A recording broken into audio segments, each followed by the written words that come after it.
is going to be between the angels and Adam. The second comparison is between who? The angels and Adam alayhi salam. When Allah said He's going to make a Khalifa on the earth, what did the angels say? سَمِعْنَا وَأَطَعْنَا. What did they say? أَتَجْعَلُ فِيهَا مَنْ يُفْسِدُ فِيهَا وَيَسْفِكُ الدِّمَاء وَنَحْنُ نُسَبِّحُ بِحَمْدِكَ وَنُقَدِّسُ لَكَ. Are you really going to put someone on the earth who will make corruption and he will spill blood, he will kill, he will murder, he will do war, he will commit crimes? Are you really going to do that? We are already here. We do tasbih of you. We already do tasbih of you. Did the angels question the decision? Yes. Allah was going to create the human being and the angels asked, is this really a good idea? They asked, didn't they? Now what do you know about angels? Do angels ever disobey Allah? No. Do angels ever disrespect Allah? No. The angels are always obeying Allah. وَيَفْعَلُونَ مَا يُؤْمَرُونَ. They do whatever they're told. And they are musabbihun. They're always doing tasbih of Allah. They never, ever, ever disrespect Allah, ever. But how come they ask this question? This question seems like they're questioning Allah. You know what we learn from this? We learn that when you ask questions about what Allah says, when you ask questions about what Allah says and you are respectful, there's a difference. There's a respectful way to ask a question and there's an arrogant way to ask a question. When you ask questions respectfully, that is not disobedience to Allah. You have the right to ask questions when you don't understand something. If the angels can ask Allah, you can ask your sheikh. It's okay. It's okay. Even Allah can be asked a question. You understand? You know what happened nowadays in so many places? Somebody is teaching you deen. They're teaching you tafsir. They're teaching you aqidah. They're teaching you a hadith. And you have a question. Sheikh, that doesn't make sense to me. Idhar Azra, I'll show you. Doesn't make sense to you? Show some respect. Don't ask questions. Just listen. We are discouraged from asking questions, yes or no? If somebody's asking questions, they say this is waswasa from shaitan. Why are you asking questions? You have no right to ask questions. I say Allah is teaching us that even angels have the right to ask questions. And we have been given a status above the angels or no? We have been. We have the right to ask questions, people. We have the right to ask questions. But let me tell you, we have the right to ask questions, but Allah has the right to give whatever answer He wants. Listen to me carefully. Allah will give whatever answer who wants? He wants. Sometimes we ask a question and when our teacher answers it, we're not satisfied. Does that happen or no? Your teacher answers a question, you're like, that still doesn't make sense.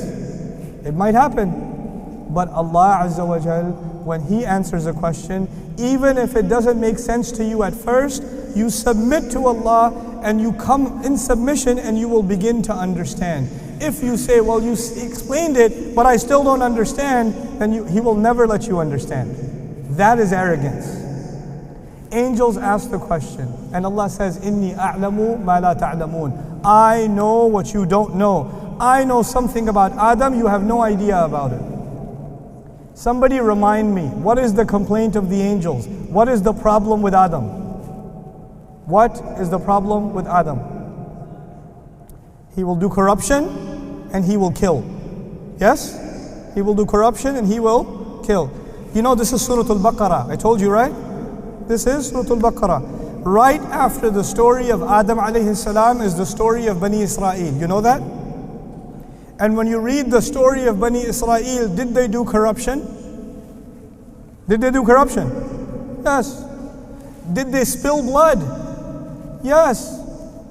لا تسفكون دماءكم لا تخرجون أنفسكم من دياركم ثم أنتم هؤلاء تقتلون أنفسكم.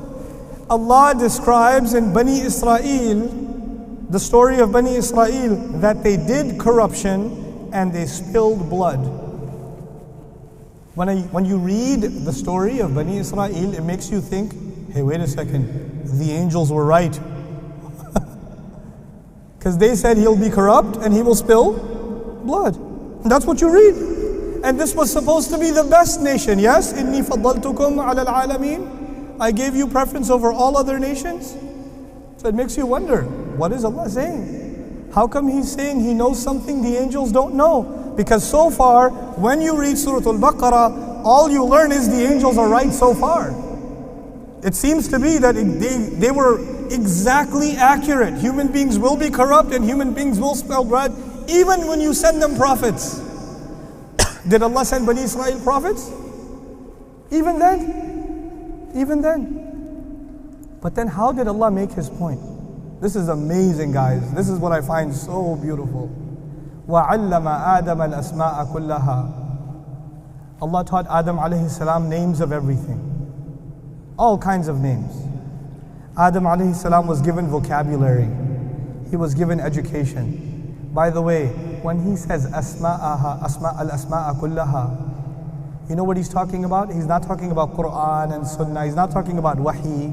He's talking about mountains and trees and oceans and rivers and fish and horses.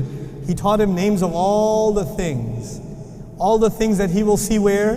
On the earth. Allah Azza wa Jal taught Adam alayhi salam language. And actually, to this day, everything you study. How many people are engineers in the audience? Engineers, show your hands. Accountants, anybody accountants? Doctors or medical profession? Medical profession? Okay. Doesn't matter which, or how many students are in the audience. Tell me how many students are in the audience. 3 students? MashaAllah. So listen, whatever you study, if you study medicine, if you study accounting, if you study engineering, does every one of those sciences have its own vocabulary? Yes or no? It has its own vocabulary. It has its own terminology. The doctor uses certain terminology. The engineer uses different terminology. The accountant uses different terminology, right? And you know what? All of that terminology came from some previous science, which came from some previous science, which came from some previous science. And the beginning of all the terminology is the terminology Allah gave to Adam alayhi salam. Every single science you are learning is a child of what was given to Adam alayhi salam. It doesn't matter which book you're reading, physics, chemistry, history, philosophy, anthropology, sociology. Every word you are reading is actually a byproduct of the things given to Adam alayhi salam. It is amazing. You know what that means? That means we have to have respect for all the sciences. Because all of them actually, in one sense, are from Allah. All the sciences. Some young people come to me sometimes and say, I want to study deen, fi sabilillah. I don't want to study dunya. I say, what's wrong with you, young ullu ke pathe? What is wrong with you? When you study science, you are also studying the ayat of Allah. When you're studying history, you're also studying the ayat of Allah. We have to study deen and we have to study dunya, and we have to study them together, because this is the ummah of balance. Allah did not just teach us about Jannah, He also taught us about this world. The Quran wants you to go and learn. It wants you to go and learn. So this deen promotes education. Anyway, Adam alayhi salam was taught the names of everything. And then Allah brings him before the angels. فَقَالَ أَنْبِئُونِي بِأَسْمَاءِ هَؤُلَاءِ إِن كُنْتُمْ صَادِقِينَ. Now you tell me the names of these things. Angels are being tested. Do you know the names of these things? And the angels say, Subhanak la ilma lana. No. Sorry, Ya Rabb, you are too perfect. We have no knowledge at all. We have no knowledge at all. Human beings know something, angels don't even know it. Human beings know science like angels don't even know it. Human beings know terminology and vocabulary like angels don't even know it. This is something Allah gave exclusively to who? Adam alayhi salam and his children. That's what He gave us. Now, here's my logical question again. I keep asking you difficult questions today. Here's my next question. What was the complaint of the angels? He will be corrupt, he will spill blood, he will kill, yes? And Allah says, let me give you the answer. Do you know the names of these things? And we say, no, we don't know. The angels say, we don't know the names of these things. There's your answer. That's not an answer. How does that answer the question that he will kill? How does that answer the question that he'll be corrupt? Let me add something more. I told you the names given to Adam alayhi salam leads to all the science we have in the world today. Yes or no? Now, is science used to kill people? Is it used to kill people? Yeah.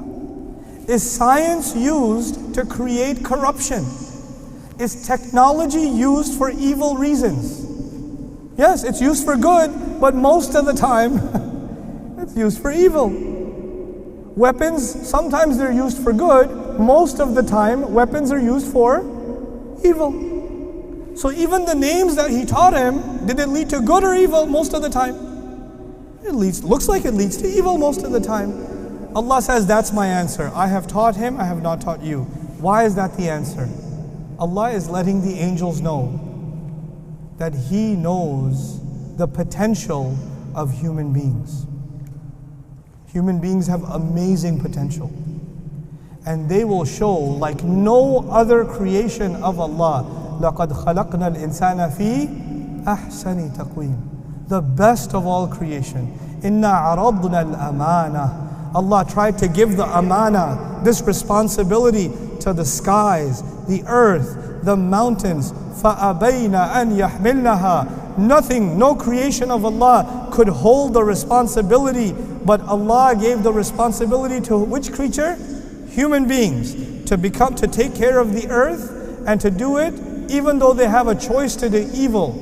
And so far, up until 2015, if you look at the history of the world, whether you look at Egyptian history, or you look at Babylonian history, or you look at Jewish history, or you look at Roman history, or you look at Mongolian history, what does it look like? Did we do corruption or no? Did we spill blood or no? We did. So far we have failed. But Allah knows something we don't know. Allah knows something the angels don't know. What does He know? Here's what He knows. وَكَذَلِكَ جَعَلْنَاكُمْ أُمَّةً وَسَطًا. That is how He made you the balanced nation, the middle nation. We, the Muslims, are supposed to prove to the angels that Allah was right. Listen to what I'm saying. Allah said He knows something the angels don't know. Up until now, it seems like the angels were right. But actually, Allah knows there will be this one ummah. This one ummah that will be shuhada ala nas. They will be witnesses unto all of humanity. They will rise to the occasion. They will be the perfect balance between deen and between dunya. They will be the perfect balance between men and between women. They're going to be the perfect balance between the spiritual and the material. These people are going to be the ultimate example of balance. And that's going to be us, the Muslims, because we have the most balanced book ever given. That is the Quran. That's our responsibility.